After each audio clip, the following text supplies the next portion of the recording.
नमस्कार मित्रांनो, आपल्या शेडची पूर्ण क्लिनिंग झालेली आहे। आज आपल्याला संध्याकाळी चुना मारायचा आहे आणि त्याच्यानंतर त्याच्यावर आपले गव्हाची कुटार केलेली आहे ती टाकायची आहे। पूर्ण 5-6 इंच माल टाकायचा आहे। पूर्ण झाडून वगैरे आपण सगळं क्लिअर केलं आहे। दुपारी आपण त्याला पाणी मारणार आहोत आणि सगळी पूर्ण बाहेर करून क्लिअर करू त्याला।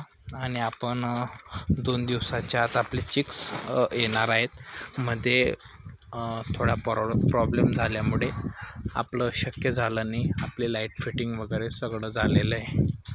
हे आपण तिकडून वायर आणलेली इतक्या दुरून आणि एका याच्यामध्ये आपण सिरीजमध्ये हे केलेलं आहे, सप्लाय दिलेला आहे। हे कनेक्शन आपण विहिरीवरून घेतलेलं आहे। तर अशा पद्धतीने आपलं शेडचं जो लोका शेड आहे आपला त्याची क्लिनिंग झालेली आहे। आपण सुरुवातीला 500 चिक्स कावेरी टाकत आहोत आणि फ्री रेंज या पर्पजने करत आहोत।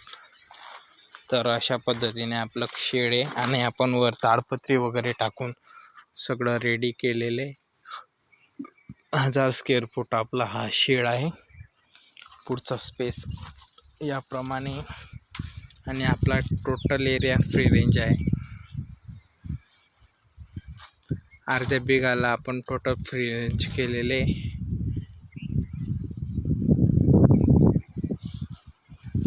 तर या पद्धतीने आपलं डिक्टो काम झालेलं आहे। 2 दिवसात आपले जसे पण चिक्स येईल तसं मी अपडेट करेल। आपल्याला आजूबाजू ताडपत्री सुद्धा लावायची आहे। तर धन्यवाद मित्रांनो।